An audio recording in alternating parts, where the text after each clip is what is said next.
tá gravando. Ok. Foi com o Felipe que eu não confio, olha lá. Olha Não, aqui, eu fui dizer começou a gravar também no podcast. Então, Ótimo.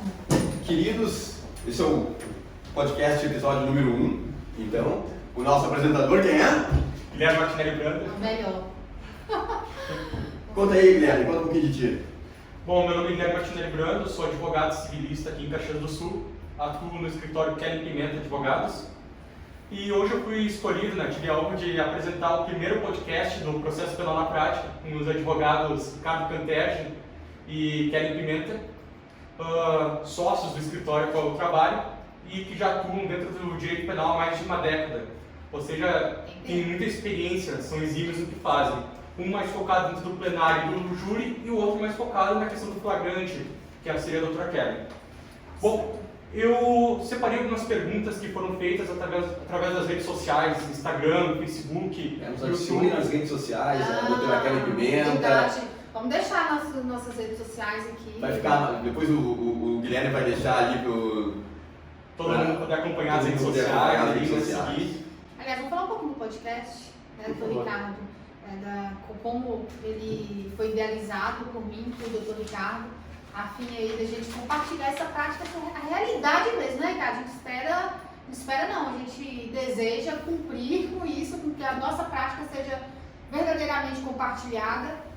Daí o nome, o processo penal na prática, e também, como o Dr. Ricardo nos pontuou aqui no começo, unir a classe. Pois é, esta ideia de nos unirmos a partir de uma construção e de uma prática foi que nós originamos esse podcast. Por quê?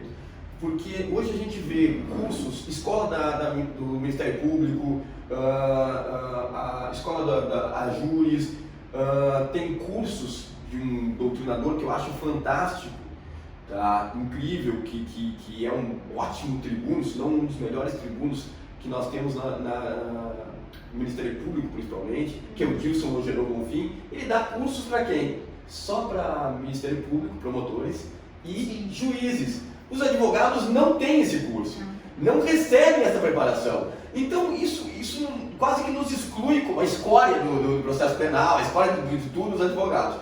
E aí então surgiu, nessa pandemia a gente viu muita coisa e ouviu muita coisa. Tá? Algumas muito boas de colegas que a gente acompanha e outros nem tanto. E aí isso me fez o quê? Kelly, vamos lá, vamos criar um podcast, vamos unir essa classe, vamos discutir. Aliás, vocês advogados que têm perguntas, que têm questionamentos, que têm mais experiência que a gente também, ou menos, não importa, venham participar com a gente, entrem em contato, façam perguntas, digam para nós, olha, eu quero participar, eu tenho uma situação aqui que vale a pena nós discutirmos com os colegas, tá? E vamos melhorarmos a advocacia como um todo. Essa é a ideia. Muito bom. Aliás, agradeço pelo convite, por me incluir aí, né? Isso, doutora Kelly convidar para pensarmos juntos, compartilhar nossos saberes juntos. Então, Guilherme, a bola. Bom, então, como eu estava falando... Batata quente, a gente repassa, né, as perguntas dos nossos amigos das redes sociais. A doutora aqui tem 23 mil seguidores nas redes sociais, então a gente está... Aqui cabe uma pequena apresentação. A doutora Kelly Pimenta, eu conheço já há alguns anos, e ela é uma advogada, professora de Direito Penal e Processo Penal também, e principalmente tem uma facilidade muito grande em inquérito policial. Tá? Eu, Ricardo Canterge, faço mais plenário do júri e por muito tempo negligenciei o inquérito, até ver a atuação da doutora Kelly e aí ela me demonstrar na prática, e é isso que é o interessante, porque os bancos acadêmicos nem sempre conseguem, e em alguns pontos eu até concordo, tá, que não é o momento, mas os bancos acadêmicos não conseguem fazer isso, e a prática às vezes é difícil de decidirmos por uma coisa ou outra. E quando nós vemos a prática dos outros colegas, a gente consegue perceber que a nossa prática pode ser melhorada. E por isso, o processo penal na prática. Para melhorar a prática, mas não dizer que a prática é mais importante que o estudo, por exemplo. Como alguns colegas, então a prática é melhor que o estudo. Não é melhor que o estudo. Tá? Mas a prática, a gente consegue contribuir com colegas e outros e tudo mais. E o estudo também fortalecendo isso. Né? É verdade. Olha, eu acho assim que, para começar, as universidades em geral, faculdades, eles têm tendência a fazer com que os seus alunos saiam cientistas jurídicos mas não profissionais qualificados para o mercado. Então, eu digo que a maior dificuldade de quem está começando, eu, por exemplo, começo em 2019, é realmente saber como eu vou me colocar nesse mercado que tem uma concorrência grande, mas também tem muito serviço a ser feito, tem uma demanda. Então, aquela questão de oferta e demanda, como é que eu consigo me inserir nisso? E até separei perguntas nesse sentido, voltadas ao direito criminal, para poder sanar as dúvidas de pessoas que me perguntam, para conseguir ajudar eles nesse início que às vezes se torna meio traumatizante, porque nos tira de uma zona de conforto muito grande. Pois é, eu gostaria de pontuar uma situação. Eu conheci a doutora Kelly, advogada criminal, e eu, advogado criminal. E nós nunca enxergamos um no outro um concorrente. Nunca. Eu tenho colegas até hoje, vários colegas que me ligam: ô doutor, vem cá, tem um problema. Eu já liguei para vários. E eu acho que o que vai nos diferenciar uns dos outros é a capacidade de se colocar numa condição de humildade, de questionar e de evoluir com a advocacia criminal, com a prática, com os estudos, que é aquele exemplo que eu dei, por exemplo, da doutora Kelly Pimenta, no sentido do inquérito, por exemplo, que ela me ajudou a melhorar a minha visão de inquérito policial. E eu posso contribuir? Por Uma favor. contrapartida? Por favor. Posso externar, né, Ricardo? Aliás, Guilherme, e preciso disso, o meu contato com o Dr. Ricardo foi agora fazendo 4 anos, né? Eu sou de Minas, advogava em Minas, a advocacia estava totalmente, já tinha sido fadada mesmo ao fracasso, e lá de Minas, eu com uma amiga numa rede social, eu também nunca conhecia essa amiga pessoalmente, né?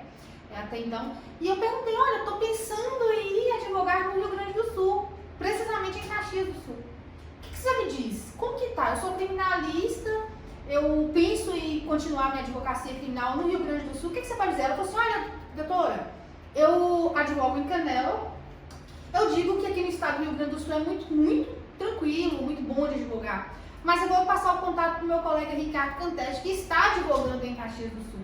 Nesse momento eu fiz contato com o Ricardo, ele já tem um bom coração, não preciso reforçar. Só que eu digo isso pra ele, eu já falei pra ele várias vezes. Quando eu liguei pro Dr. Ricardo, eu logo falei: eu tenho tempo, pode falar, meu nome é Kelly, e eu aquela juventude, aquele, né?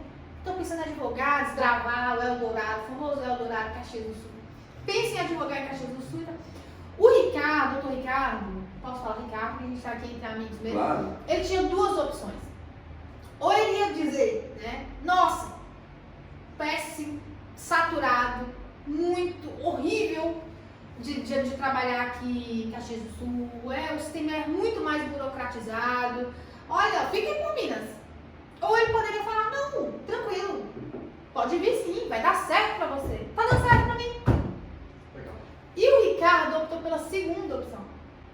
A primeira era mais confortável pro Ricardo, menos um criminalista, todos espontâneos. Só que não, cara. O Ricardo, não sei se você lembra, a despesa do Ricardo, o que ele gastava, quanto que ele ganhava, o que ele já tinha adquirido, e eu falei: putz, Vou pra lá. vou pra lá. E olha aqui como é que a gente tá hoje. E a gente tá unidos. A gente Unidos. evolui juntos. A gente Aprende junto, erra junto. E esta situação do podcast é que é importante para nós, por isso que eu clamo tanto para que a advocacia se una, tá? Porque a gente consegue, inclusive os anseios, o sofrer, porque a advocacia é aprender a sofrer. A gente recebe mais não do que sim. E quem está nos olhando tem que saber disso. Nós recebemos mais não do que sim. Mais indefere do que efetivamente os deferimentos, tá? E é normal. Não há problema nisso. Óbvio, a gente luta para conseguir mais deferimentos, luta para conseguir habeas corpus concedido, luta para conseguir mais absolvição do que condenação, e por isso que tem que vibrar. Sim. Nós temos que vibrar com cada absolvição, nós temos que vibrar com cada deferimento, nós temos que vibrar pelo colega que conseguiu. Poxa, colega, tu conseguiu uma absolvição, que legal, me mostra, me diz como. Por quê? Porque esse é o caminho. Enquanto os promotores fazem cursos para desestabilizar, e eu ouvi isso de um colega, que um promotor, que é um amigo meu, disse: olha, participei de um curso horroroso. É mesmo? Eu disse: sim, curso para desestabilizar advogado no júri. Eu digo: meu Deus! Então nós temos que fazer um curso para desestabilizado, né? Exato, que isso? Estabilizar a acusação. Isso é um absurdo! Sim. Entendeu? Mas infelizmente é isso. Mas E nós temos que nos prepararmos, nós temos que estudar mais, nós temos que trocar mais experiências. E a prática, o podcast, ou também as redes sociais, servem para isso. E é esta a nossa pretensão. Essa é a nossa pretensão. Bom, sei lá, acho que já... Então, foi uma pergunta ou já respondeu? Olha, não sei, eu não vou fazer essa essa nova pergunta, se já foi, a gente diz depois, mas... A primeira é o início da vez? Vamos começar por partes, então. Vamos começar. A pergunta clichê, né, que todo mundo faz e até peço desculpa por estar fazendo ela, né, mas como é bem começar? propícia para nossa inauguração do podcast. Legal. Que é o processo penal, né, o início. Como começar? Como começar? Como você começou, Ricardo? Eu fui de tudo na minha vida. Você nasceu assim, um pai, um super juiz, promotor aposentado? Não. A gente olha desse jeito, acha que você já nasceu num berço de ouro advogando em alto nível. Já nasceu dentro de uma Mercedes? Não nasci numa Mercedes, não nasci no berço de ouro, muito pelo contrário, eu fui pagotinho de mercado, eu fui recepcionista, eu limpei banheiro, eu fiz de tudo até me formar, fui garçom, uma vez que eu estava como recepcionista no hotel, à noite faltou o camareiro, eu fui camareiro também naquele momento lá. Eu fiz de tudo na minha vida, tá? E nada disso denigre a minha imagem. Isso dá chibata, isso nos deixa as costas mais largas, isso nos ensina a tratar melhor as pessoas, nos ensina a enxergar as outras pessoas como elas são. A dor do outro que bate aqui na nossa porta. Ver a dor do próximo. Tá? Eu me formei, e quando eu me formei, eu já não me formei tão novo, me formei com 28 anos. Tá? Eu estou hoje com 38, tá? São 10 anos de advocacia. E eu posso dizer para todos, olha, a advocacia ela é árdua, ela requer trabalho, requer estudo, tá? Eu converso sempre com vários colegas, então assim, conversem bastante com os colegas, troquem experiência, leiam juntos, troquem livros, eu vejo podcast de outros colegas, eu vejo YouTube de outros colegas, eu assisto cursos de outros colegas, não há problema nisso. O que nós temos realmente é que nos aproximarmos e melhorar. Mas assim, a minha advocacia não foi da noite para o dia, foi com muito estudo, com muita dedicação. No início foi muito difícil para se bancar, para bancar a tua estrutura. Tá? Logo no início é ruim para cobrar, tu não sabia como cobrar, tu não sabia por que cobrar, tu não sabia chegar numa audiência, não sabia o que perguntar. Com medo de não ter cliente. Tá? Então tudo isso passa pela cabeça de todos nós. Tá? Então a advocacia para mim, o início foi tão difícil quanto é para a maioria. O meu também, coaduna, porque o meu também foi bem difícil. Aliás, eu comecei várias vezes. E a perseverança, isso faz diferença, né? Assim começou várias vezes. Eu comecei várias vezes. Eu trabalhei muito tempo em gabinete. Então eu saí engessada, eu pensava como juiz. O meu primeiro cliente, eu já condenei mentalmente, porque eu já fui fazer sentença. Deve ser difícil. Muito difícil. Ali foi o começo.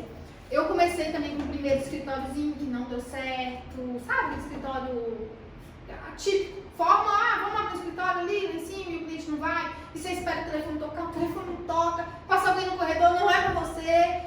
Então tudo isso aí não deu certo. Aí eu mudei de cidade, fui pra Barbacena, recomecei lá na frente da delegacia. Eu comecei a pegar um know-how de onde eu deveria estar, onde está o meu nicho, que eu estava nos lugares errados, de quem não me contrataria. Eu precisaria estar na delegacia, precisaria estar próximo ao fórum. E quem está começando tem uma coisa, te cortando, né, doutora? Por favor, acrescentando. Quem está começando sempre tem uma coisa difícil. Não tem experiência. Sim. Ô, doutor, e aí? Quantos juros já fez? Pois é. Esse é o primeiro, vamos lá. Vamos pegar junto. É difícil. Dar o primeiro passo é difícil. Então, por isso que é legal fazer cursos de júri, por isso que é legal se preparar. Você acha de estágio em escritório, cara? Estágio, para quem quer advogar, eu não fiz e eu deveria ter feito. Eu também não fiz. Eu não fiz, deveria ter feito. Tá, mas eu me aproximei na época de professores de direito penal, processo penal. Tá, eu fiz na época uma coisa absurda. Meu primeiro habeas corpus, tá, que acabou sendo deferido uma liminar. Mas foi muito absurdo, que eu lembro até hoje, porque eu, recém-formado, não tinha aquela experiência de estágio, né? Disse assim, seguinte, vou fazer meu primeiro habeas corpus. Liguei para o meu professor para ver se a minha tese estava adequada. O professor disse, não, parabéns, vai lá, escreve, toca a ficha, vai aprender, vai para frente. Eu disse, beleza. Eu digo, pois é, mas e agora, cara? Eu não tenho essa experiência, né? Mas resolvi ligar para o Tribunal de Justiça. Sabe? Liguei para o tribunal e disse Como assim, faz um habeas corpus? quero falar com o desembargador. Eu não sabia. Aí o cara não entendeu, o rapaz não entendeu, foi muito educado. Tu quer o quê? Não, eu quero falar com o desembargador, eu tenho um habeas corpus para fazer e tal. Quero ver o que eles esperam do habeas corpus e tudo mais. Um rapaz, numa paciência monstra, que eu acho que eu, se fosse servidor, não teria. Tá? Ele riu, brincou comigo, disse, doutor, quantos anos o senhor tem? Esse é o primeiro, tá? Não vou dizer, tá? Só sabe, para fazer uma. Não, sei, faz assim, seja direto, estude esse sentido, vai nos artigos tais e tais. Tipo, opa, beleza. E foi assim que eu comecei há 10 anos atrás. E lá eu fiz uma discussão na época de fruto da água envenenada, de um homicídio que o rapaz tinha confessado na delegacia com uma gravação informal. Tá? O juiz até hoje é muito gentil, muito educado. Tá? Na época ele havia indeferido, fui para o tribunal, caiu na terceira Câmara Criminal, que era uma Câmara mais benéfica, o desembargador Giacomola me concedeu a liminar das corpos e eu fiquei numa felicidade monstra, me achando o advogado. Depois foi indeferido os quantos das corpos, eu disse, poxa, mas como assim? Até que eu comecei a entender essa rotina. Por isso a necessidade, eu acredito hoje, para quem quer advogar, procurar um escritório para fazer estágio. E, gente, nem que for voluntário, cara, não sei, não pode, né? Não é? Pode? Fazer estágio voluntário? Pode na Defensoria Pública, pode fazer no escritório não. Acho que pode ser. Pode também, se aceitarem. Mas eu acho porque essa prática, para quem quer adiantar o passo, aí você vai formar, já tem uma prática que você conseguiu ver no escritório, habeas corpus, peticionamento, oitiva, entender conceitos mais simples para você já começar a atuar. Só para terminar aquela história. Depois de um tempo, eu acabei conhecendo aquele servidor que me atendeu, de uma câmara, e eu acabei levando lá uma caixa de bombom para ele e tal, a gente fez amizade. E muito legal porque ele viu o crescimento. Sim. Ele viu o meu crescimento como profissional, ele viu. Porque no início, a minha primeira sustentação oral, eu gaguejei mais que. Eu tenho sua primeira sustentação oral. Poxa, eu gaguejei horrores. Você me mandou sua primeira sustentação oral. Eu gaguejei horrores, eu disse, meu Deus do céu. Isso aqui não é pra mim, sabe? Mas aí. Mas ficou muito boa. Mas aí tu começa a ver algumas figuras, começa a melhorar, tu começa a ver que tu precisa bagagem, tu precisa estudar, tu precisa ler mais, e aí tu começa a ficar mais robusto, e aí tu já começa a bater de bate pronto, o juiz já não passa a ter aquela situação tipo, nossa, ele é Deus, eu não sou nada, não, o juiz é tão quanto o advogado, quanto o promotor. Aliás, nós só estamos em funções diferentes. Exatamente. Ele fez um concurso para julgar. O outro fez concurso para acusar, entre outras funções do Ministério Público, que é uma nobre função. Tem gente que faz concurso para defender, no caso da Defensoria Pública, e nós, advogados, escolhemos defender. Nós escolhemos defender. Não há hierarquia. Quem pensa que não há hierarquia. Aliás, leiam a Lomã, tá? Que é a lei orgânica da magistratura, para saber que o quê? Que o juiz tem que tratar a todos com urbanidade, que o juiz tem que ser educado com as partes, que não cabe o juiz fazer um juízo de valor sobre determinadas situações. Comecem a apreciar isso. Tá? Eu acho que isso é um grande norte. Assim. Mas ela respondendo como começar, se eu disser começando, vou ficar muito... Mas porque tem gente, eu digo isso até nas minhas redes sociais, começar, muita gente coloca muito que eu chamo de preconceito limitador. Ah, eu sou velho demais. Ah, eu sou burro demais, eu não vou aprender. Ah, eu não fiz isso. Então, ele limita começar. Eu vou dar um exemplo de velho demais. Eu me formei, na época, com um senhor que tinha bem mais idade.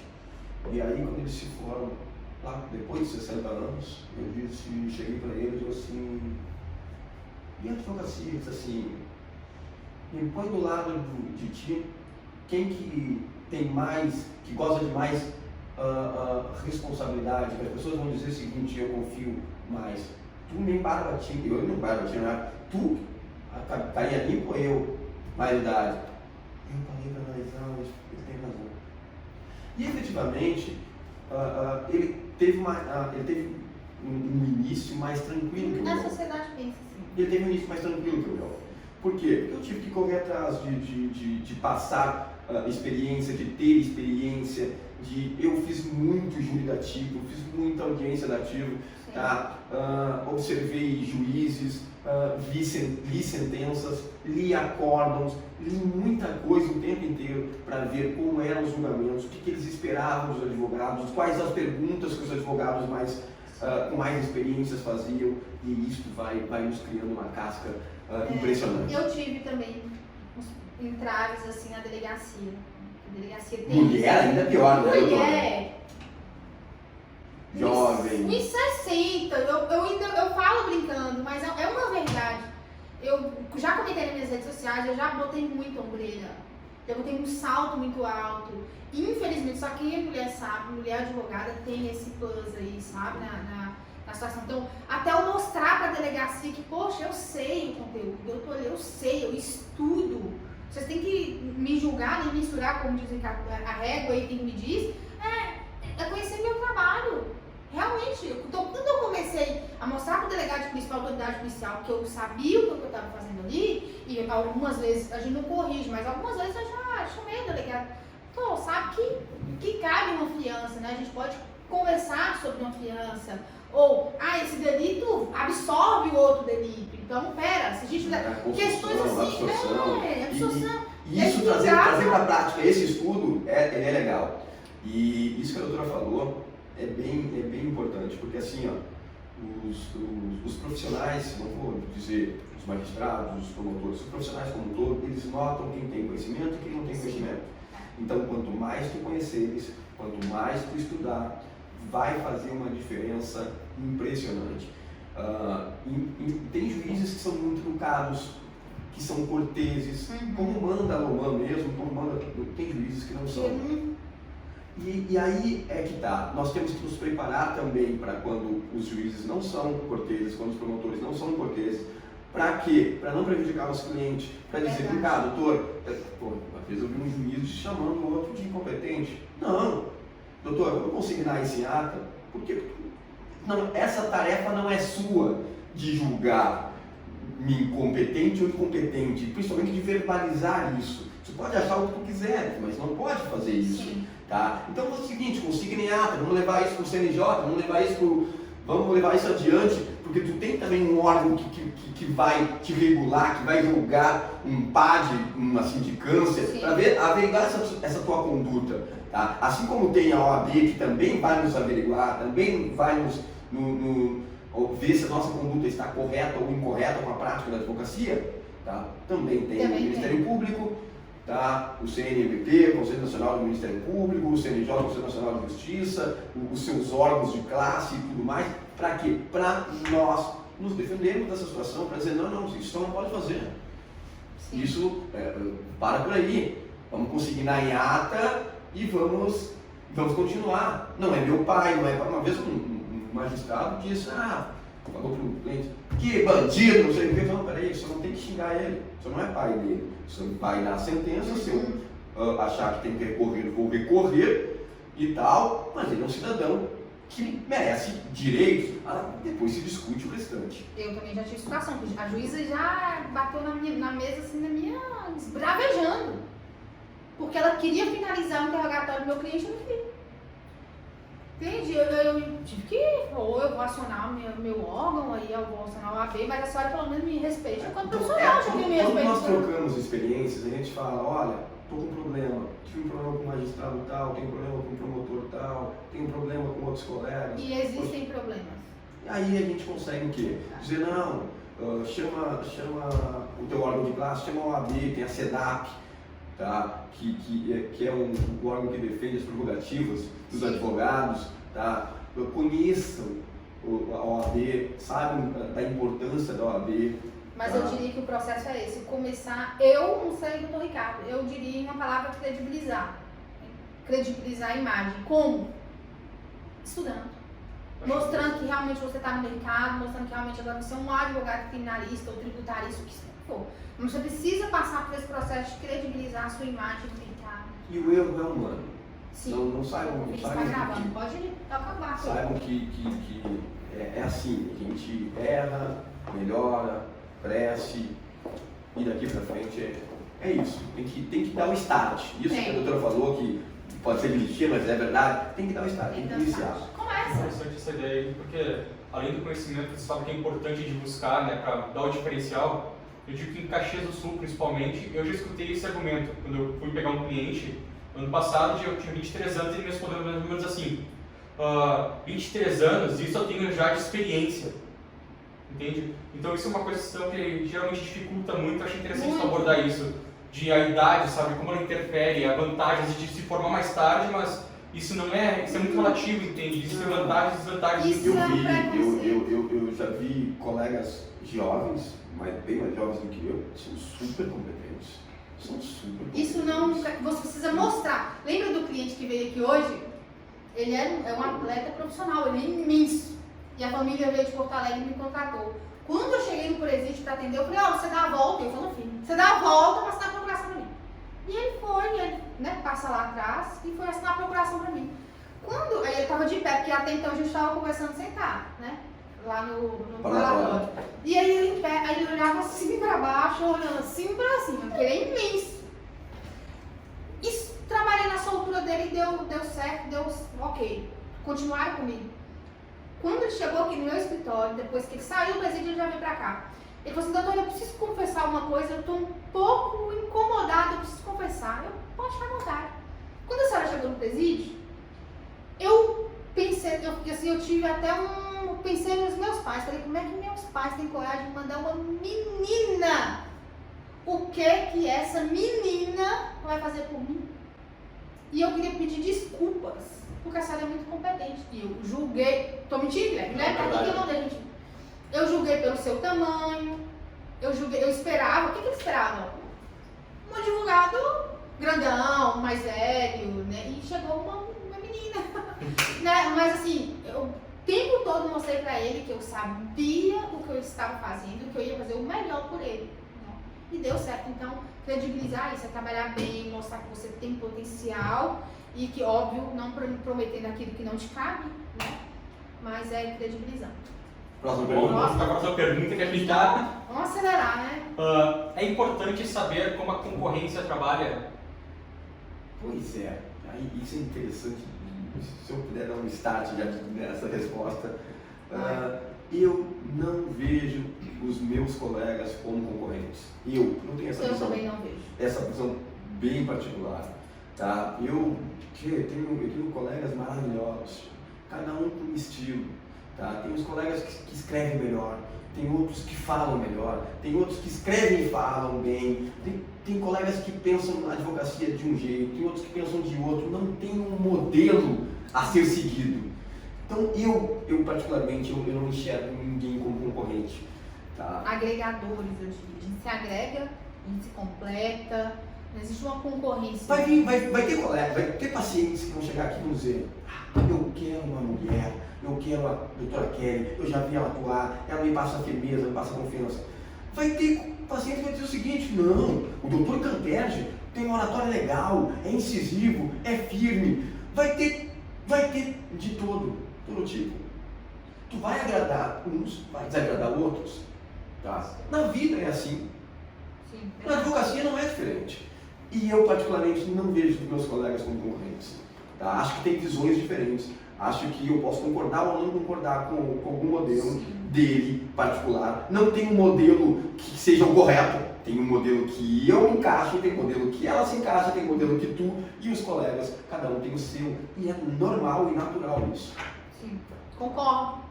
Não tem nem o que acrescentar pelo. Vamos à próxima pergunta então. Não, só uma questão que eu queria colocar achei interessante falar que se complementam, né, os diferentes personalidades, né, de trabalho. Porque eu sou um tipo de advogado que gosta de trabalhar mais por trás da cortina, como eu falo. Sim. Eu tento deixar o advogado que gosta mais da audiência, deixar ele brilhar lá na frente, entende? Não importa o trabalho duro nesse sentido. Eu vou te falar um exemplo, tá? Aliás, vou pontuar uma questão que tu falou, deixar ele brilhar lá na frente. Tá? Não tem essa situação, porque eu posso dizer o mesmo, eu vou deixar ele brilhar lá atrás, porque o cidadão que vai fazer a petição, o cidadão que vai fazer o protocolo, ele é tão importante quanto aquele que vai fazer a sustentação oral, quanto aquele que vai fazer o plenário do júri, sabe? Tem apenas, realmente são funções diferentes no processo, tá? Ou visões diferentes no processo. Então eu não vejo aquele mais importante que esse, e aquele brilha mais que esse, e isso é mais legal que aquilo. Tem o que tu gosta de fazer.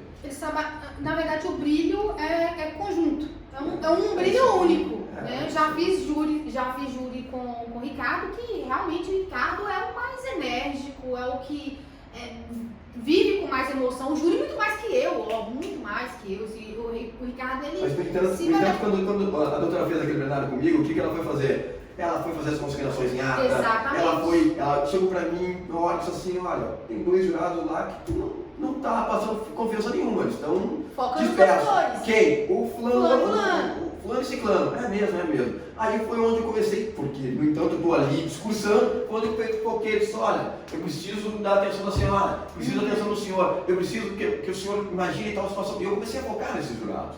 Tá? Então, isso é importante. Próximo. Vamos para a próxima. Como saber que estou apto a atuar no direito criminal?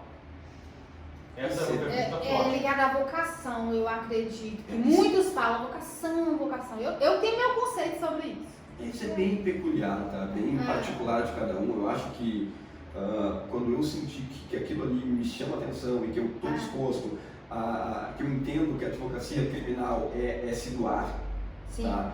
Porque finais de semana tu perde, às vezes, com a família, porque tu estuda de madrugada, porque tu é chamado sem horário. Quando tu percebe que advogar como um todo, e não apenas na advocacia criminal, mas eu vou falar da advocacia criminal porque nós estamos nesse processo. A pergunta esse podcast é sobre isso. É pro crime. Então, a advocacia como um todo, eu enxergo como um sacerdócio. Sim. A advocacia é um sacerdócio.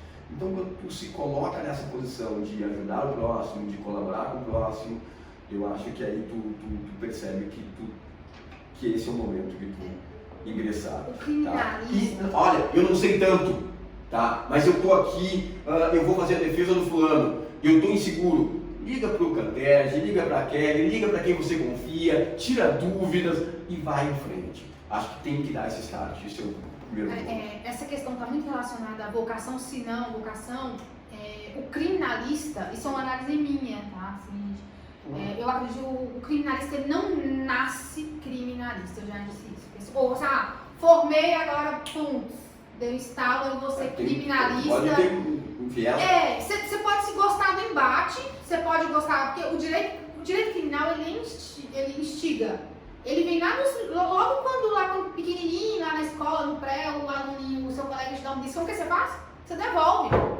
Né? Então isso tem muito a ver com isso. E aí começa a debate. É justo, não é justo? Melhor seria contar para a professora e a professora julgar. Uma vez um colega, te cortei, né? Eu sou péssimo. Só um Termina. Mas por que o direito criminal ele atrai tanto? Porque vem bem dessa... É algo já como que a gente diz? É instintivo. A vingança é como se fosse um instinto. Então a gente liga muito o direito penal a essas ideias de vingança, também a questão de plenário. Quando a gente fala com alguém leigo, eu sou advogado, imagina o quê? Imagina o Ricardo, num plenário, não te imagina aqui peticionando ali. Né? Então assim, o que eu digo na questão de vocação? Que eu falo, não nasce criminalista, porque não é só assim.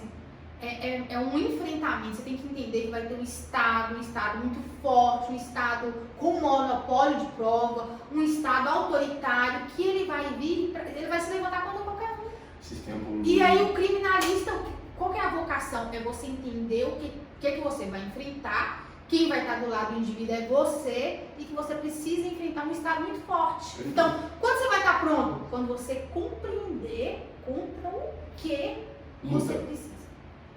Tem que ter coragem, foi a palavra que o Ricardo colocou.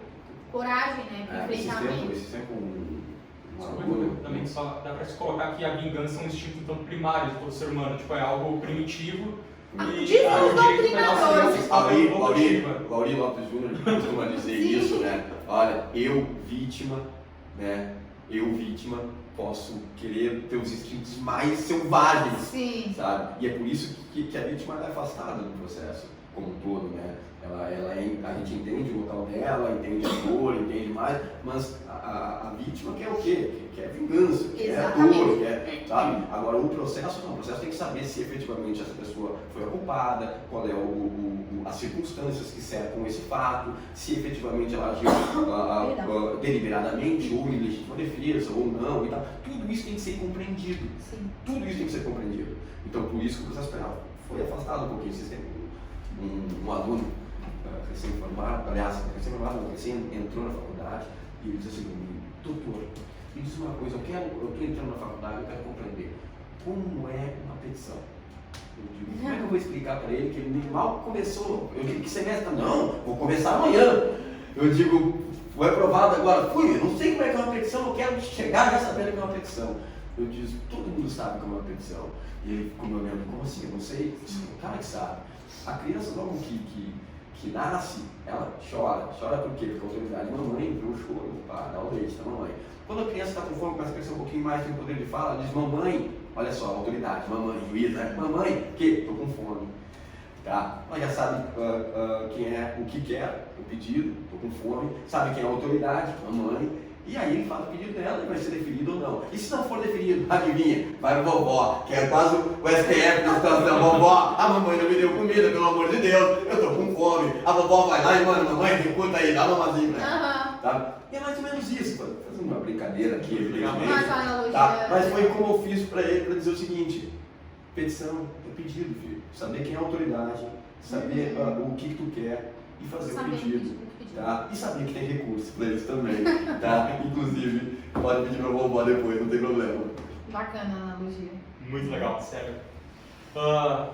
Então, acho que a próxima pergunta, né, a pergunta número 4, seria como inovar na advocacia? Aí está uma questão. A gente inova, a gente busca inovar todo dia. Engraçado. Eu tenho limites para inovar na minha advocacia. Eu sou um pouco raiz, Ricardo. Pois é, mas, por exemplo... Mas a gente inova. Eu tinha uma visão de inquérito policial, como eu expliquei no início. Verdade. Vendo a prática dos colegas, vendo os resultados dos colegas, a gente acaba inovando. Tá? Mais uma vez, a prática não sobrepõe o estudo. Sim. Né? Muita gente fala, práticos. Não, pelo amor de Deus. Uma vez eu vi uma discussão num grupo de WhatsApp, os práticos. Não é isso. Isso aqui é apenas para nos unir. Tá? Nós não somos contra o estudo, muito pelo contrário. Estudem cada vez mais. A prática só flui com o estudo. Tá? A prática só flui com o estudo. Mas a prática dela, a experiência dela e os resultados dela para com os inquéritos me fez enxergar como eu via o inquérito, se estava certo ou não. E eu comecei a balançar aquelas situações que para mim eram certas e concretas, e eu comecei a mexer com aquilo ali e dizer, olha, eu posso fazer um pouco diferente e inovar a minha advocacia no inquérito. Tá? Então, como inovar? Vendo, estudando, vendo o que pode ser feito diferente, sabe? E ali eu consigo inovar. Hoje a tecnologia vem muito forte para a inovação, o processo penal como um todo, o processo penal como a gente está discutindo como um todo. Porque a gente pode, esse sistema estava defendendo um rapaz, foi usado de roubo, e ele disse, doutor, pelo amor de Deus, não estava lá. Geralmente pede o que para ferir quando a pessoa estava ou não estava lá? Pede a estação rádio base, né? Dos telefones. Então a gente pegou a estação rádio base do 3G do telefone. Por quê? Porque as ligações feitas, ele diz, doutor, eu mal recebo ligação e faço ligação. Mas em caixa, tem WhatsApp? Tem 3G? Tem. Bom, então a gente vai pedir a estação rádio base do 3G. Vai pegar as antenas, vai mostrar o deslocamento. Ao trabalho. Tá? A gente consegue fazer quebra de interceptação, quebra das redes sociais também, porque tem GPS para dizer o deslocamento e tudo mais. Aí vão dizer, não, mas peraí, pode ser que o telefone dele estava lá, com o sistema ouvido do promotor. Ele não. Vamos fazer o seguinte, mandou algum WhatsApp nesse momento, mandei em qual horário? Nesse horário aqui mesmo. E aí, tua voz então estava aí junto com o telefone, né, filho? Então a gente consegue fazer essa construção toda.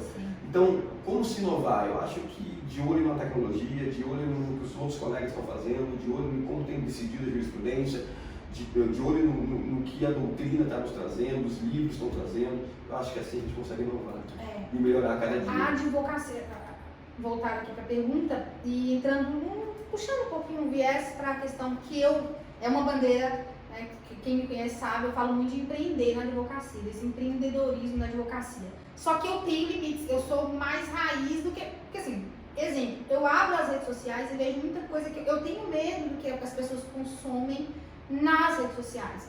Agora, por exemplo, eu tinha visto um post lá de um perfil falando que agora os clientes só viriam do Google, que deveríamos fechar as portas do escritório, que os clientes viriam só. Óbvio que ele queria vender um curso só de técnica de prospecção de cliente via Google. Não é assim. Se você pegar lembra que a gente estava comentando de um caso super complexo? Sim.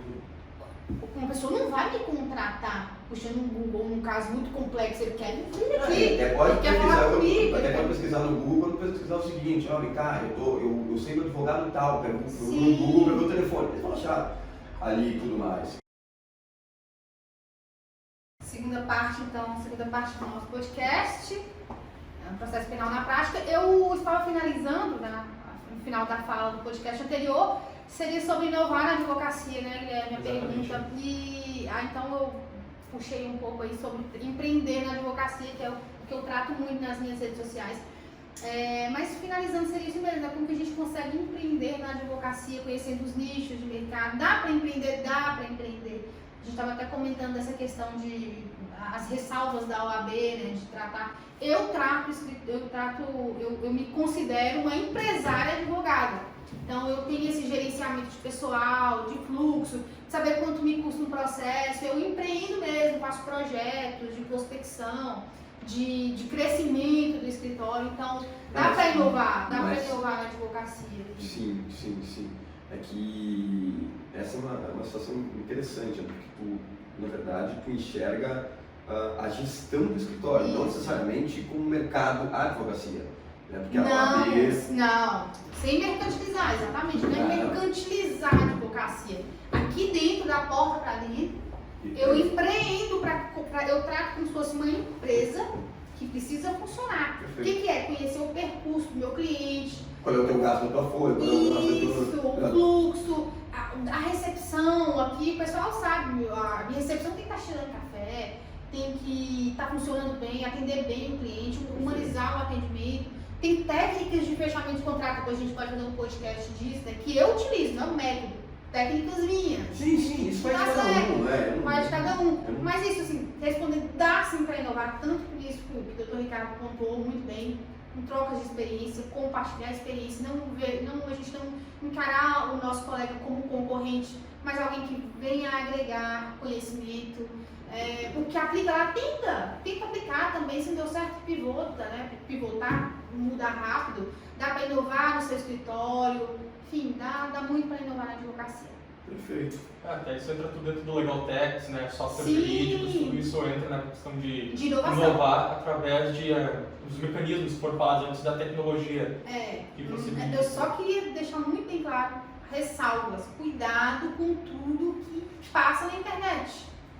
O inovar demais, o inovar demais já é mercantilizado. Tem alguns métodos meio agressivos que eu tenho visto no Instagram de alguns colegas e tal, e eu respeito, tá? Mais uma vez é importante dizer, eu respeito isso, que é um modo de advocacia diferente do meu, apenas isso, tá? Mas cabe aos colegas, aos jovens advogados, aos estudantes perceberem que não é bem assim às vezes, que eles têm que sim, sabe? Uma vez eu vi uma colega que dizia que tinha que brigar com todo mundo, tudo mais, né? Ser intragável? Não Você precisa ser intragável para ser bom. Não precisa, tá? Acho que muito pelo contrário, acho que muito antes pelo contrário. Muito, não. Tá? A gente, quanto mais gentil tu é, gentileza gera gentileza, sabe? Isso não significa que tem que ser superveniente, tem que baixar a cabeça, não é isso. Uma coisa, outra coisa, né? Vamos ser o desembargador aqui, tá? Eu acho que nós temos e por isso que é interessante nós nos unirmos, nós ouvirmos uns aos outros, nós sabermos qual é o problema que tem lá na comarca pequena, qual é o problema que a doutora Kelly tem aqui com os magistrados aqui, que graças a Deus não tem, né? Ou qual é o problema que o Ricardo tem quando caminha pelo Rio Grande do Sul a toda aí. Sabe, isso tudo é interessante. Eu tenho um colega que é ex-promotor de justiça, que é um gentil, é um amor de pessoa e é muito competente. Logo vou trazer ele aqui para participar de um podcast com nós, porque ele tem uma oratória fantástica também, é um cara incrível e sempre muito gentil, ele sempre esteve muito disposto a me ouvir e dizer: Ricardo, olha isso, Ricardo, olha aquilo, peguei uma jurisprudência assim, olha, Ricardo, tem uma decisão nova aqui que eu consegui, que é bem legal, aí ele manda, a gente discute a decisão e eu acho que é assim que a gente evolui, assim que a gente aprende. Endurecer sem perder a ternura. Na delegacia também acontece, eu já fui em flagrante, eu fui acompanhar que escrivão já virou para mim e disse: doutora, que bom que a senhora que veio. Sabe aquele ar de alívio? Que bom que a senhora veio para acompanhar esse flagrante. Porque eu respeito o serviço público, eu já estive do outro lado, né, da mesa, sei como funciona, a falta de pessoal. O cara correu, vamos colocar na situação de delegacia, o cara correu não sei quanto, caiu no buraco, trocou tiro, pegou seu cliente, e eu já passei situações assim, ralou para pegar seu cliente, você espera o quê?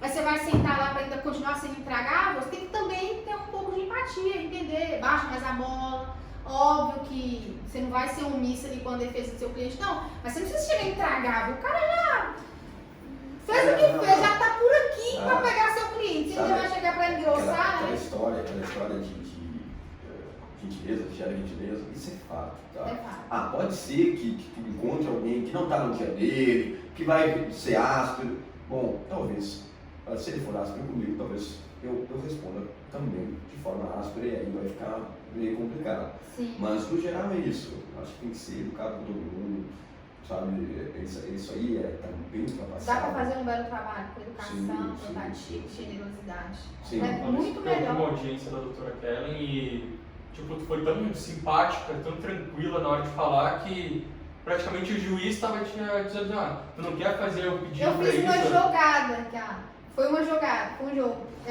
Foi a terceira audiência. Nas duas primeiras audiências eu consegui ler o pedido de liberdade. E ele me defendeu os dois. E eu tinha comentado, eu falei: bom, eu não vou esperar. Não vou fazer o pedido de soltura. De cara.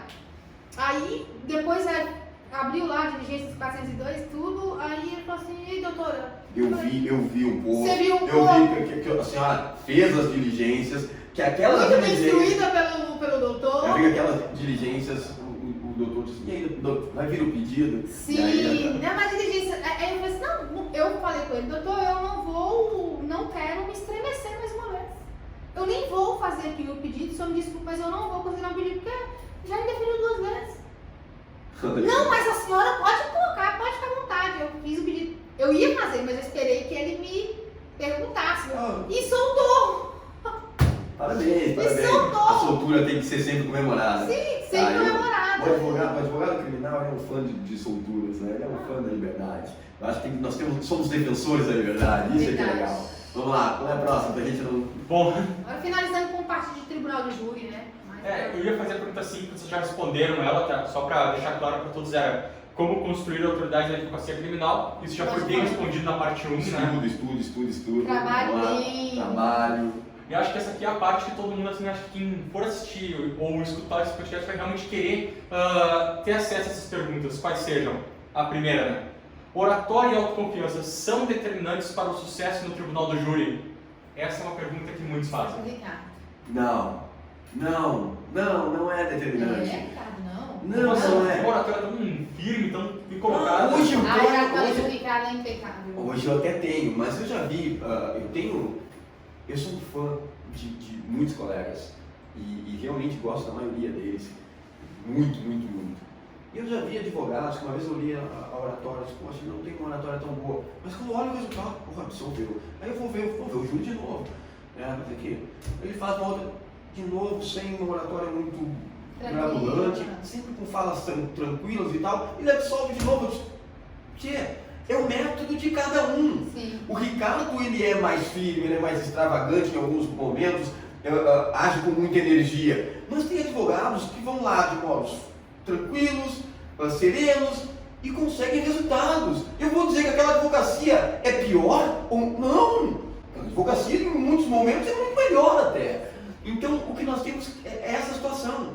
Às vezes, sim, é impressionante, é legal, enche os olhos.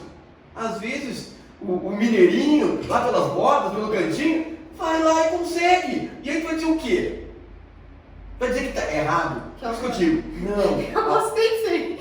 Eu não sou, né? Eu sou bem mineira, assim, eu vou ir, né? Agora, então eu tô Eu dizendo vou isso. ir, eu quero trabalhar, assim, né? Júri é muito complexo. Os jurados são complexos. Tem que ver aonde que tu tá, qual é o momento, quem é o réu, qual é a postura do réu, qual é a postura do juiz, qual é a postura do promotor, qual é a postura do advogado. O advogado se mostra alguém com postura no sentido de passar confiança, de passar credibilidade. Não, está tudo desarrumado, está tudo falando besteira, achincalhado a todo momento. Tudo isso conta, sabe? Tudo tem que ser levado em consideração. Mas o não foi pra oratória, então. Qual que é o oratória aí? Oratória, deixa eu achar outra pergunta. Autoconfiança. Pois é, a autoconfiança ela vem com estudo, né? Então, Quando você sabe. Eu tenho a questão de construir autoridade, né? Então, Mas quando você sabe, você vai confiante. Quando tu lê o processo, tu conhece o processo. Ninguém pode conhecer o processo mais do que tu. É verdade. Tá? Naquela sala ali eu conheço o processo, conheço cada depoimento, conheço cada vírgula, cada frase, cada detalhezinho minucioso. Pode mandar que eu sei. Pode mandar que eu sei, manda pergunta aí que eu respondo. Né? É. Ali tu já começa a ficar pelo menos tranquilo com relação a isso. Agora, se tu vai falar com firmeza, forte, falar alto, áspero, ou simplesmente chegar lá para os jurados e comunicar a ele, dizer, olha, pode estar fazendo uma injustiça, e dar certo, tu vai dizer o quê? Que oratória é o mais importante? Não, não é. Eu garanto para vocês, não é. Pela experiência que eu tenho, como eu tenho visto os profissionais, os colegas fazerem, posso garantir que conhecer o processo é muito importante, que saber do que está falando é muito importante, que principalmente estudar o processo penal, saber as minúcias, saber consignar em ata uma nulidade, saber consignar aquilo que desliza para lá e para cá, isso é muito mais importante. Seria então se fazer entender, Ricardo? Sim. É se fazer entender, independente da... Eu acompanho os júris do Dr. Ricardo, na boa, sabe, são surpreendentes. Quando você não espera, aí ele vem e abre um precedente no júri, tá tudo tranquilo. Quando você pensa que não, o Ricardo empurrinha um negócio ali, daqui a pouco ele puxa uma carta na manga e outra carta ali, que você fica assim, meu Deus, assim, é algo que não tem um roteiro, não é roteirizado. O júri vai acontecendo, aqui em delegacia, é assim. E o júri é dinâmico, como a vida é dinâmica. Sim. Sabe? Tu não se prepara para a vida. Tu não se prepara, hoje eu vou namorar, quero uma mulher assim, uma moça assim, ou um rapaz assim, um rapaz assado, tá? Não se prepara para isso. A vida vem te atropelando e tu vai ter que dançar conforme a música. Então o júri acho que essa preparação, você tem que preparar para o inesperado. Sim, tu tem que se Nossa, preparar. é bonito. nossa, ficou bonita. Essa Pô, foi sempre a bonito. capa. É a capa, conseguiu se preparar para o inesperado. Sabe que muitas vezes eu me preparei, poxa, qual é que vai ser o meu objetivo do júri? Tá? Quem é o meu réu? Uma vez, hoje eu peguei uma mania que geralmente os assistentes de acusação eu li uma vez num plenário do júri, tinha um assistente de acusação, tinha o promotor, aí o réu, muito bem, falou, respondeu o seu interrogatório ao juiz, respondeu ao promotor, né? Aí eu olhei para o lado assim, caderneta do assistente de acusação, tinha 40 e poucas perguntas. Eu disse, meu Deus. O Roger na assistente de acusação. E aí eu disse assim, quer saber? Excelência, questão de ordem. Ah, pela assistente de acusação, excelência, questão de ordem. Pois não, doutor. Olha, eu tenho para mim que a figura do assistente de acusação no plenário do júri é inconstitucional. É uma visão que eu tenho. Respeito que o STF já tenha decidido que não e tudo mais, mas eu tenho uma visão que o assistente de acusação em plenário do júri, ele é quase que uma vingança privada. Tá vendo? O que você não espera, ele aparece com uma coisa assim. E o réu está sendo instruído neste momento a responder às autoridades desse processo, quais sejam juiz, promotor, jurados e o seu defensor. O assistente de acusação, que tem sentimentos escusos aqui nesse caso, que não é o titular da ação penal, pelo menos no sentimento deste defensor, ele não irá responder. E aí ficamos naquilo, ok? Aí diz o juiz, ok, sem perguntas então pelo assistente de acusação, os jurados sem perguntas, e o promotor mais diverso assim, doutor, aí o juiz, pois não. Não sei se ele não tem, se o assistente de acusação não tem perguntas. O assistente de acusação pega e fala assim, com a folha, eu tenho e tenho muitas perguntas. Mais do que rapidamente, Sua Excelência. Pois não, doutor. Questão de ordem. Quero consignar aqui o assistente de acusação, tanto quanto o promotor, usaram do silêncio do réu. Como assim? Ninguém usou o silêncio do réu. Claro que sim. Quando tu evidencia que tem pergunta, sabendo que não irá ter resposta, tu está sim usando o silêncio do réu como argumento de autoridade. Aí ficam na sua cabeça e tal, ok, vamos consignar. Eu, como assistente de acusação, ia ficar muito mal. Consignamos as perguntas, consignamos o argumento de autoridade ali. Passou isso, o assistente, aí veio o promotor, fez a sua explanação. Quando veio o assistente de acusação, disse: pois ele não respondeu as minhas perguntas do doutor. É a segunda vez agora. E aquele processo tem tudo para ser do lado. E olha que legal isso que o Ricardo faz, essa jogada. Se o juiz interfere, tá, aí o assistente de acusação segue. Mas aí... Como é que o jurado vai olhar para ele? Ah, nem autoridade é esse cara, tá falando? Tem N coisas. Eu sou genial. Esse é o o ponto. Mas se o promotor, se o juiz disser o seguinte: não, tudo bem, como eu já vi, por exemplo, juízes permitir as perguntas sem resposta. Não, quer ficar em silêncio, é um direito que tu tens. Mas ele vai fazer as perguntas iguais. Igual. No momento que ele faz as perguntas, deixa eu fazer as perguntas, consigna silêncio.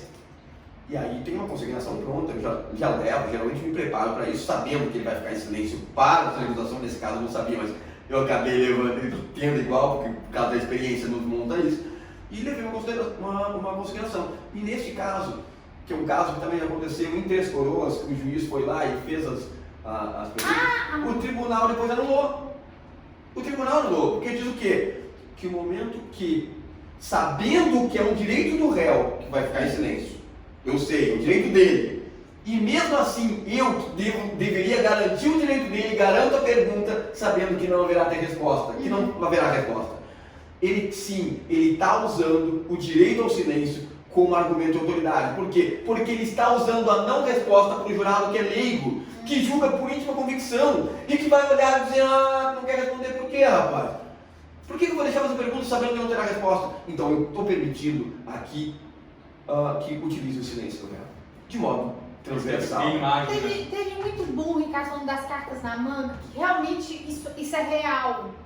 Você não espera e o Ricardo solta um assim, que meu Deus, sabe? Teve um júri que a gente fez, eu não lembro onde foi, eu acho que foi Nova Petrópolis, que teve um jurado que queria fazer uma pergunta. Esse não foi em Nova Petrópolis. Canela, foi Canela. Não foi Nova Petrópolis. Pode ser. Eu tenho a impressão que foi um caos, que foi muito legal. Não, eu fui, tá, no júri. Então foi em Nova Petrópolis. Mas teve eu acho que foi Nova Petrópolis. Que ele tirou a pergunta, aí o juiz não sabia, você foi orientou o juiz. Isso. Aí depois você deixou o negócio. Mas não foi Nova Petrópolis, o juiz de Nova Petrópolis. Não foi Nova Petrópolis. O juiz de Nova Petrópolis, ele faz bastante plenário de júri. Ele é muito competente nisso aí. Ele é um baita de juiz, ele é muito experiente, então ele é tranquilo. Nós fizemos um júri numa outra comarca do interior. Eu não lembro. Uma outra comarca do interior, e essa realmente eu não vou dizer qual era a comarca, tá? Onde era um dos primeiros júris da magistrada. E não tem problema nenhum nisso, mas ela tava, a gente percebia que ela estava meio insegura e tal. E aí ela disse assim, era um homicídio, né, e tal. E aí ela disse assim: os jurados têm perguntas? Normalmente, pelo menos no interior, até no Porto Alegre eu percebi que tem bastante perguntas. Normalmente os jurados não fazem perguntas. Lá, 3 jurados levantaram a mão e digo: opa, vou ver perguntas de jurados. E era uma coisa nova pra mim. E era uma coisa nova pra mim. Eu digo: opa, vamos lá ver as perguntas. E aí nisso, o juiz: pois não, jurado, pode perguntar. Eu digo: como assim? Foi a juíza. Pode perguntar. Não diz a comarca, pelo amor de Deus. Não, pode perguntar. E aí o jurado: quero saber tal coisa. E eu: tá, deixa eu perguntar. Quando terminou, excelência, pois não, doutor, tem mais perguntas dos jurados? Sim, excelência, uma questão de ordem. Pois não, eu quero consignar em ata que a senhora perguntou aos jurados, que os jurados estão perguntando diretamente ao réu. Sim. E quero consignar a pergunta e quero consignar a resposta. Mas por que isso, doutor? Normalmente os juízes pegam a pergunta por escrito, tá? E fazem para os jurados, fazem para o réu. Por quê? Porque às vezes o jurado pode dar indicativo de que vai condenar ou que vai absolver, e aí é o júri, tá? E neste caso eu entendi que não deveria ser feita as perguntas dessa forma, vou consignar. Tá bom, doutor. Então, a partir de agora, todas as perguntas serão escritas. E eu, tá, beleza. Vamos continuar. Aí terminou aquelas, tá, respondeu. Próxima pergunta. Jurados tem perguntas? Mais 3 jurados levantaram a mão. Tipo, eita, hoje tá aqui. Hoje tá bom. Então o oficial de justiça vai levar um papelzinho e vocês façam as perguntas. Gente, foi como? E essa é uma coisa importante. Eu vi num júri do Cacai, tá? Grande criminalista Cacai, que ele fez uma consignação em ata de uma determinada situação parecidíssima com esse. O que aconteceu? A juíza pegou o papel e disse o seguinte: tá, vou fazer aqui uma pergunta. Doutor, aqui, uma pergunta eu não vou fazer, viu? Eu digo, é mesmo, doutor? Não vou fazer, porque aquilo que o senhor disse, doutor, ó, aqui já deu um indicativo que vai condenar ou absolver, então essa eu não vou fazer. E eu mais que excelência, questão de hora, depois não, posso ver a pergunta? Claro, doutor, aqui está a pergunta. Eu olhei a pergunta e dizia assim: se tu é mesmo inocente, por que bateu na mulher? Verdade. Eu digo, doutor, pois não, eu quero aprender esta pergunta e juntar na ata e consignar e pedir a dissolução do conselho de sentença. Mas por que eu nem fiz essa pergunta? Eu digo, porque lá, quando a senhora ouviu cada jurado e fez o juramento de cada jurado ali, a senhora disse, aquele jurado que tiver predisposição para condenar ou absolver, não poderia participar do conselho de sentença. E essa aqui claramente quer condenar, né? Mas doutor, o senhor nem sabe quem é. Justamente por isso que eu estou pedindo dissolução do conselho de sentença. Aí diz a juíza, eu não vou dissolver. Aí diz a promotora, pois é, doutora, mas eu acho que é nulo e eu não vou fazer o processo todo, o júri 2 vezes. E a juíza dissolveu o conselho de sentença. Mas percebam, essas circunstâncias acontecem. Ele pensa assim no impensável às vezes, Ricardo. É impressionante. Ele pensa aquilo e é uma qualidade grande, Ricardo. Ele pensa aquilo que está muito além da... Eu digo, eu como parâmetro, tá, Ricardo? Não as outras pessoas. Mas ele pensa aquilo que é bem difícil de pensar, assim, detalhes que são decisivos. São questões como essas, tá? E nós temos um colega, o Caldas, o Dr. Caldas, tá? Que nós fomos num plenário do júri e ele disse assim, Cantelli, deixa que as perguntas é comigo. Tranquilo, vai lá, ele estudou o processo e tal, me mostrou as perguntas que iam fazer. E aí ele levanta e começa a fazer uma introdução em cada pergunta. Eu digo, meu Deus do céu, o juiz vai dar uma mijada nele. E nada. E fazendo introdução, e fazendo defesa na pergunta. Antes de fazer a pergunta, eu digo, meu Deus, eu aqui vermelho já. Eu digo, pedindo água, o que houve que não está bem, seu estagiário? Eu digo, não. Eu pensando, eu digo, logo, e nada. Deixou o pé solto. E foi maravilhosa a instrução. É possível? Tecnicamente não.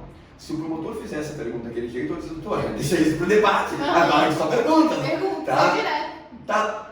Mas e aí? Acontece. Vai dizer que na prática não acontece? Acontece. Sabe se sair disso? Sabe colocar isso? É possível? Não é possível? O feeling. Isso é difícil. Varia de comarca para comarca. Varia de juiz para juiz. Varia como o juiz permite algumas coisas que outros não.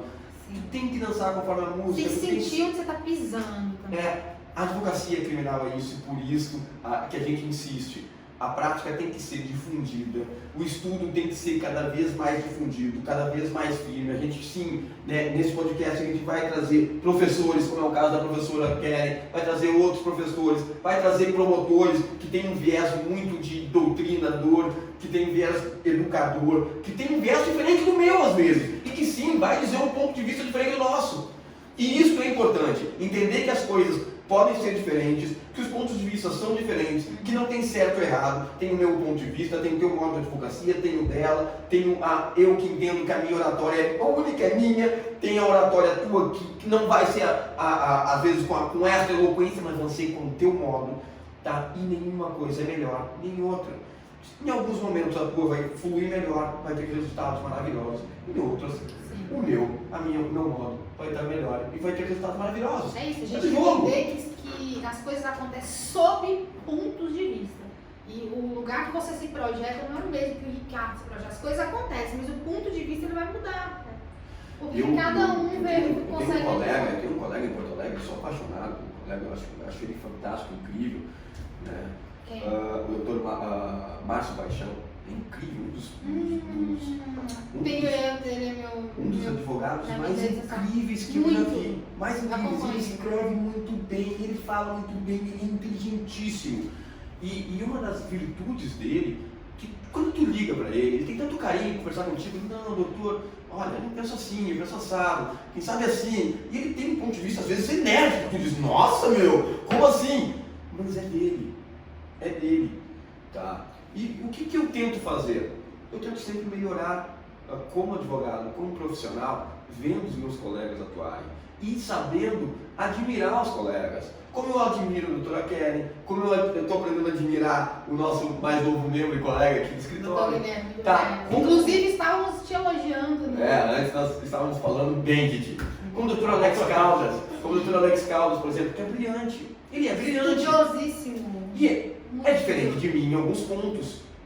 Muito diferente. Muito intelectual, muito culto, sabe? Tudo isso. E logo vai participar aqui do nosso podcast. Se Deus quiser. Não, então, o romantismo processual, se assim pode dizer, ele é um apaixonado. Ouvi do Márcio Paixão que o Alex era ele diz, um literário. Muito. Sabe? E ele eu falo com poético quando ele coloca.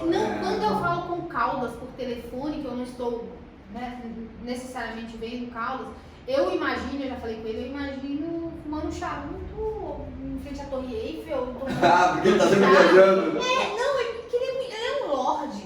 Ele fala como você é um projeto, eu imagino. Ele pode estar, sei lá, na cozinha, mexendo, fritando ovo, mas ele fala com a paixão, com o romantismo, ele é estudioso, que você imagina um cenário muito bonito, né?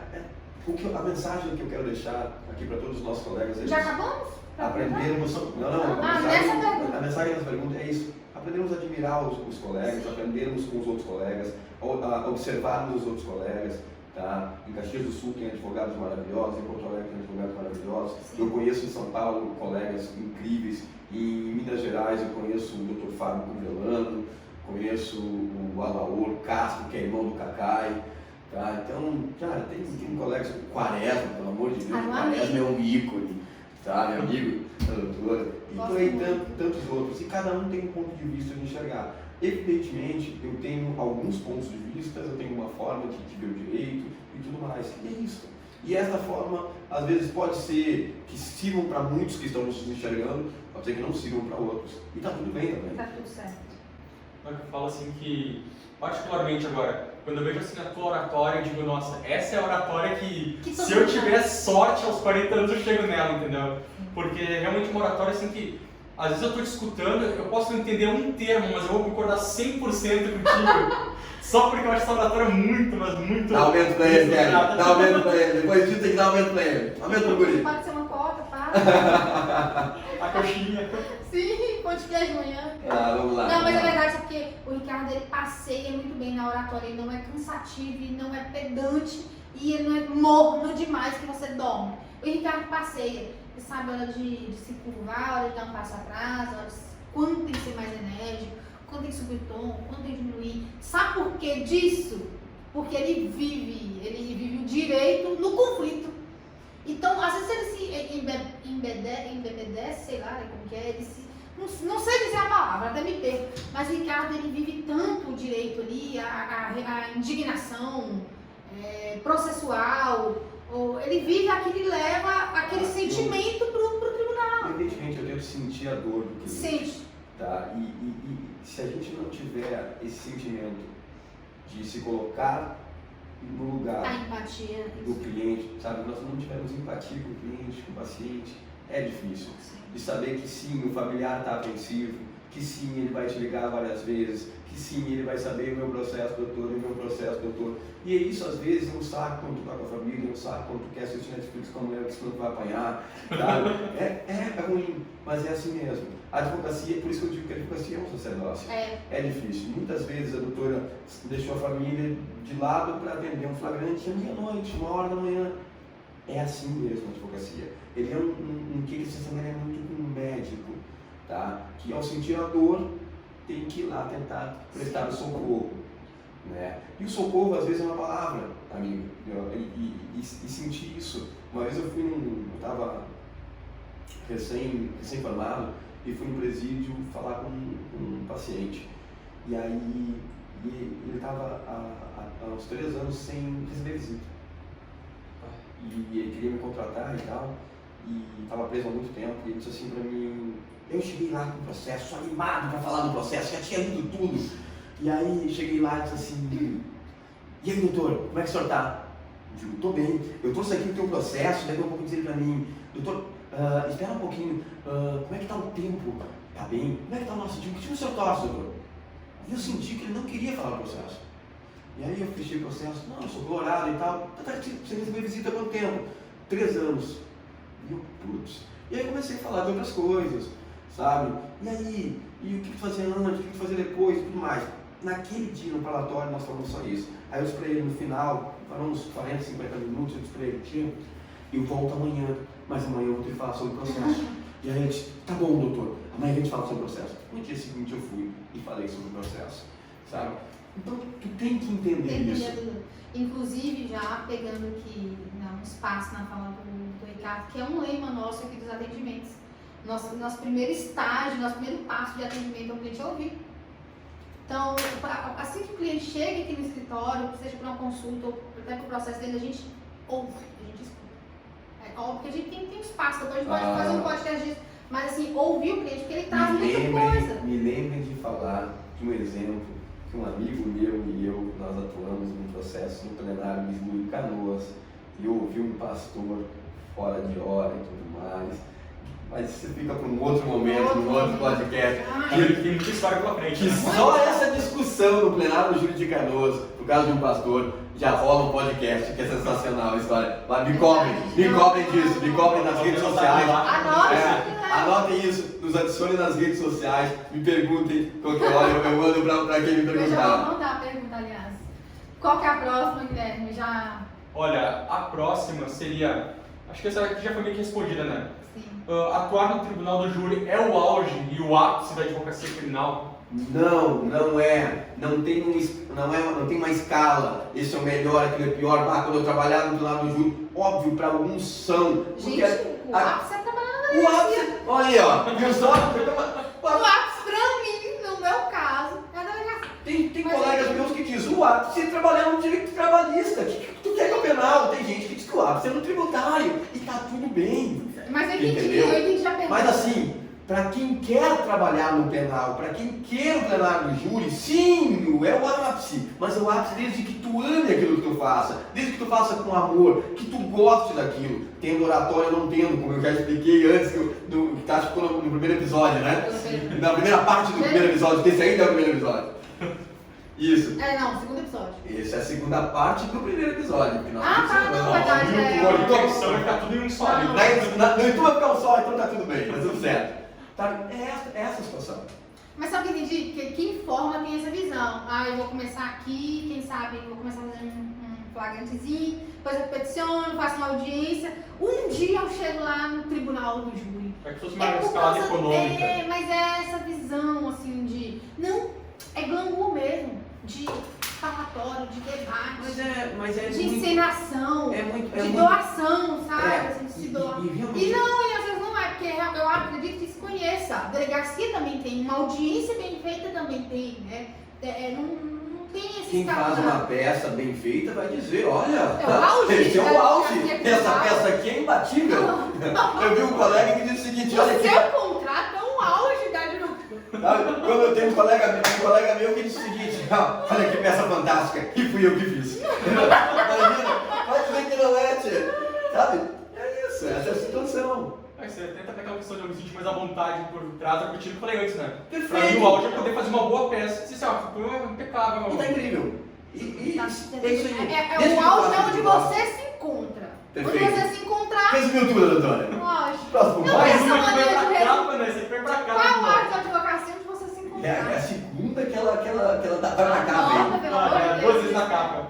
Eu não sei que ela vai fazer todas as frases de efeito pra ficar só ela, né? Muito bacana, tá? Vamos lá, próxima. A próxima já foi respondida, tá? Que era a questão 8. Vou ler só pra que saibam o que era, que é como adquirir a técnica para o tribunal do júri. Ah, até eu quero saber, Nós já cara. respondemos isso. Ah, é verdade. estudo. Estudar muito. É ver os outros colegas atuarem. Já sabemos que a É oratória ver não é definidor. promotores, é assistir muitos júris, assistam os júris, vão lá. Defensores públicos têm defensores incríveis. Aliás, tem advogados que costumam falar mal da Defensoria Pública, pelo amor de Deus. A Defensoria Pública, ela é super competente. Eu tenho amigos defensores públicos. O concurso é tão difícil quanto magistratura e Ministério Público, tá? Eles são muito bons. São 9. Eles têm um volume monstruoso, o que é bem difícil.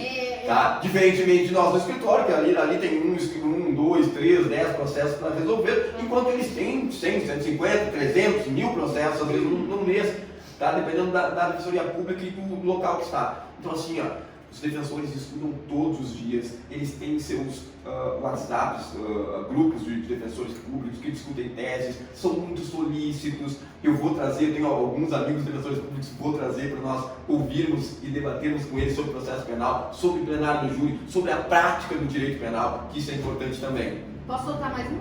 Por favor. Mas essa também vai lacrar também? Também, ó. Mais uma que vai lacrar, meu Deus. Doutora, você vai ter duas capas, né? A Defensoria Pública é um SUS jurídico. Mas é uma analogia legal. Por quê? Isso que o doutor Ricardo está falando, sabe por quê?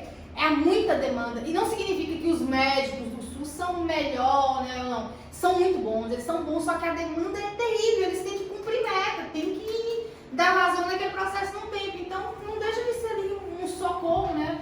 Um SUS, um serviço público que tem que atender a demanda, mas eles são muito bons. Aqui eu elogio muito. As pessoas que passam aqui no escritório, falam todo mundo da defensoria, continua, é muito bom. Só que tem uma demanda, né? Que essa demanda acho que impede eles de darem a atenção que um escritório particular consegue dar ao cliente. Olha, Não. a depender, eles dão mais atenção que muito escritório, tá?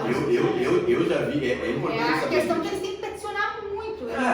Mas me diz, se a demanda de trabalho Dentro faz com que do eles não período consigam de- ter Porque às vezes tempo hábil. varia de cliente para cliente. Tem cliente que se contenta com a defensoria pública, está tudo bem, está sendo bem defendido, está sendo bem respaldado. Tá? Fica aqui o meu elogio sincero pela defensoria pública. Tem muita demanda. clientes que são mais exigentes, que querem uma reconstituição própria, que querem pagar um perito, Que querem. quer estar aqui o tempo todo, sabendo E o aí eles vão processo procurar- lá não tem. Vão não procurar, pode, né? essa peculiaridade que o escritório particular dá. E tá tudo bem Tá também. tudo certo.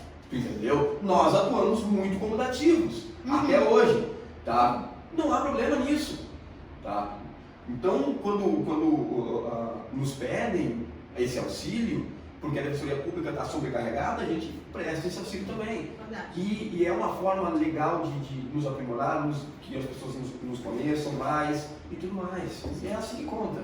Bom, então a gente pode resumir isso dizendo que a defensoria eles são um serviço essencial e os Ah, profissionais sim. são nobres e Tal prestados. qual a Sem dúvida, advocacia. sem dúvida, sem dúvida. Sem dúvida. Acabamos? É a última pergunta desse podcast. Eu espero que não tenha cansado nossas vozes, né? Não. Mas eu sei que não. Na Então, verdade, se deixar a gente falar aqui até. Se deixar assim. não, tem muito conteúdo para passar nos próximos. E para finalizar, esse podcast que é o início, né? A introdução a esse trabalho que vai ser feito e vai ser muito bem desenvolvido com o passar do tempo. Essa questão foi mais desenvolvida por mim e por alguns colegas mais próximos, que quem olha muito o Tribunal do Júri assemelha ele muito a common law, né? A justiça norte-americana através da jurisprudência, uma espécie de jurisprudência. Então ficou assim, principalmente ficando até a resposta. Você se inspira no sistema de julgamento norte-americano da common law para aprimorar seus métodos na esfera do Tribunal do Júri? Poxa, na verdade, eu sempre me inspirei em muitos colegas que eu vi atuar. Tá? Muitos colegas que eu vi atuar aqui. Lia Pires, o primeiro livro que... Eu me inspiro no Ricardo. Muito obrigado, muito obrigado. Fazer o quê? O Lia Pires fantástico. Evandro Lins e Silva, naquele livro A Defesa Tem a Palavra. Estudantes, advogados, colegas, leiam A Defesa Tem a Palavra, é fantástico. Tá? Ali ele reproduz o julgamento do Dock Street com a José Diniz e tal. É incrível como era a defesa naquele momento. Depois teve uma mudança na legislação do Tribunal do Júri e com isso mudou também algumas visões. Mas assim, o júri americano, eu vi em filmes, eu vi efetivamente alguns julgamentos que tem no YouTube e tal. Ele tem alguma coisa que a gente pode usar, ele tem alguma coisa que a gente pode, mas ele é bem diferente. Lá eles julgam por alguns estados por unanimidade, outros não. Lá alguns processos que vão a júri aqui, lá nos Estados Unidos nem iria a júri. Por quê? Porque eles chamam de prova circunstancial. E aqui qualquer prova é prova suficiente para mandar para o plenário do júri, sabe? É uma coisa monstruosa às vezes, sabe? E aí alguns promotores insistem em querer comparar. Porque se fosse lá nos Estados Unidos, filho, se fosse lá nos Estados Unidos nem iria a júri. Isso aqui. Tá? Então tu quer falar da pena, mas não quer falar de todo o restante. Que lá tem uma perícia muito eficaz, lá tem um modo de atuar muito diferente, lá o promotor ele é votado também em alguns estados. Então tudo isso faz o direito americano diferente, nem melhor nem pior, apenas diferente. Tu entendeu? O nosso sistema, o nosso judiciário tem muita coisa para melhorar? Tem. Ele tem uma demanda muito grande? Tem. Mas os nossos juízes são muito competentes, são muito estudiosos. Os promotores, na grande maioria, são educados, são muito estudiosos, têm um ponto de vista que difere da gente, mas está tudo certo também. Tu entendeu? E a gente precisa cada vez mais de promotores educados e inteligentes, de juízes educados e inteligentes, de advogados educados e inteligentes, de juízes imparciais, sabe, que entendam que o advogado está fazendo o papel dele, que não é contra a advocacia, nem inimigo da advocacia, que entendam que tem promotores que entendem, que não são inimigos da advocacia, sabe? Fazendo um paralelo, se eu me inspiro, eu sempre me inspirei na nossa advocacia, que é muito grande, eu acho magnífica. Muito boa, tem advogados incríveis, tem autores magníficos, leiam mais, apreciem isso, degustem isso, é bom. Cara, eu adoro ver júris dos meus colegas, e eu sempre aprendo vendo os júris dos meus colegas. Por isso que eu digo para todo mundo, vejam cada vez mais audiências, julgamentos, vejam júris, vejam sustentações orais. Comece cedo essa atividade desde a faculdade. Mas eu não sou advogado. Vai assistir. Vai assistir. Até eu falo, se quiser se especializar um pouco mais, ver vídeos mais da doutora, ela tem um canal próprio, né, no YouTube. Se a gente compartilha, na verdade, obrigada por lembrar, por ressaltar. Tentamos compartilhar dicas, né, o tempo todo. Doutor Ricardo também nas redes sociais. E quando alguém não concordar com uma dica, manda pra gente. Tia, não concordo com isso, acho um horror. Vamos debater. Sim. Porque quando a gente criou esse podcast, é para unir a advocacia, mas para debater o direito, para nos melhorarmos, entendeu? Sim. Como profissional, como ser humano, como tudo, né? Se nós pudermos. Sim. A doutora até tem uma frase, se lembrasse, Vai lá, poderia ir para a capa de novo, que é aquele que debater é vida, né? Fugir do debate é covardia. Foi uma coisa que ela me soltou uma vez assim na lata, quando eu tava sem vontade de debater, ela me soltou essa para dizer assim, ó, você tem que estar sempre apto ao debate. O debate acadêmico, o debate universitário, o debate de pontos de vista, o debate de crescimento. Né, não. Eu escuto, doutora, viu? Na verdade, não é covardia. Às vezes, o calar é um ato heróico. Até se eu coloquei o ponto mal. Na verdade, é quando você tem um argumento, o não sustentar o seu argumento é o argumento. Porque sim, se você tem um argumento, se você joga seu argumento, mas simplesmente você não quer sustentar o argumento, né? Não é o debate. O debate, então o quê? Você não quer debater. Debater com os colegas, debater. Uma vez me perguntaram, isso vai ficar para um outro momento, um outro podcast também, que é como que a gente se prepara. Podcast, vai sair um podcast. Vai sair muito, né? Vai. Como se preparar para o plenário do júri.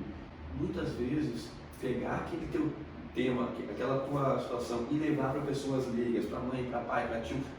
Tem hora que tu tá conversando com teu parente, meu irmão, e aí eu conto, o caso assim, aí eu falo a tese defensiva e ele torce o nariz pra ti. Cara, se o teu irmão tá torcendo o nariz pra tua tese... Não, e eles soltam umas assim, que você fala, putz, não é?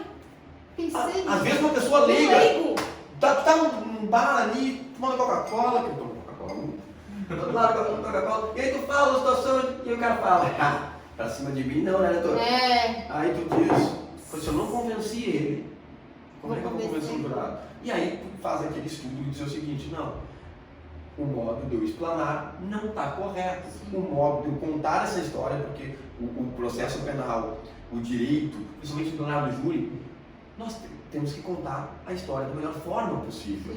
Tá? Então não está bem contada essa história. E aí então tu vai melhorar os teus argumentos, vai melhorar as tuas ideias, vai melhorar os teus exemplos, até que as pessoas digam, olha, faz sentido. Opa, já melhorou. Então eu acho que é isso, mas respondendo a tua pergunta eu me inspiro na advocacia brasileira mesmo, nos grandes advogados, grandes nomes que nós temos no Brasil. Tá? E a Paula fala que somos uma máquina de justiça, né? Somos uma máquina de sentenças. Isso aí. Era isso. Acho que então, por hoje, né? Acho que vencemos bem o conteúdo. Aliás, que belo debate, tá? Não, foi um debate legal. Nos adicione nas redes sociais. Todas elas ali embaixo no YouTube para poder seguir. No podcast a gente vai deixar também na descrição para vocês poderem ir selecionando. E no Instagram também. Exatamente, vai ficar o Instagram da doutora Kelly embaixo, vai ficar o do doutor também Canterge. Fala dos juristas, aproveita e já deixa aqui. A gente tem uma rede social que é administrada pelo doutor Guilherme, que chamou Os Juristas, lá tá Os Juristas, que é muito bom, é inovador, é no formato de jornal. Eu curto muito aquele Instagram, eu componho e curto muito, curto no sentido de gostar bem, e a gente sempre traz algo... O que nós queremos fazer realmente é fomentar a advocacia, fomentar a prática, fomentar o estudo desta prática, para que a prática seja cada vez melhor. Aprimorar, exatamente. Então, os juristas, a gente fala ali, a gente coloca pequenos detalhes, coisas às vezes que parecem muito simples para o cotidiano, mas quem está lendo não consegue se dar aquele estalo de opa, isso aí é realmente uma coisa interessante, eu tenho uma ação, eu tenho algo para fazer ali. Aliás, Guilherme, parabéns pela forma com que você ministrou, direcionou aqui esse debate, muito... Parabéns.